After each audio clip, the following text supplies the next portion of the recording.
Breaking news ang naging weigh-in ni na IBF welterweight champion Jaron Ennis versus Karen Chokhadzian.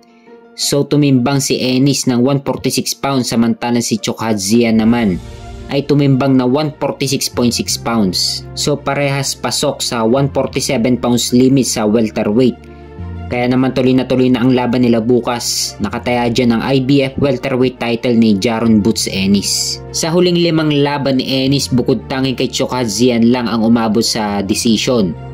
Dahil puro takbo lang ang ginawa ni Chokhadzian sa laban. Kaya sana maging undisputed champion ni Jaron Ennis sa welterweight. Kaso wala namang pumapalag na kapwa niya champion sa dibisyon. Kaya napilitan na lang si Ennis na magdepensa ng titulo. Ito na ang pangalawang depensa ni Jaron Ennis sa kanyang IBF welterweight title.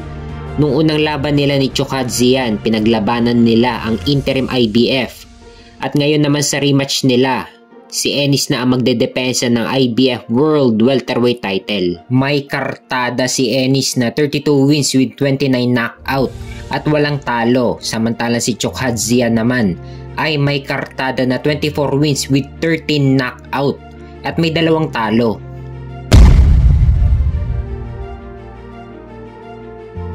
Sa kabilang banda naman, Eddie Hearn ng Matchroom Boxing Promotions dineklara na pumayag na si WBC lightweight champion Shakur Stevenson sa offer ni Turki Al Sheikh na idepensa ang kanyang WBC lightweight title laban kay William Cepeda sa February 22 next year.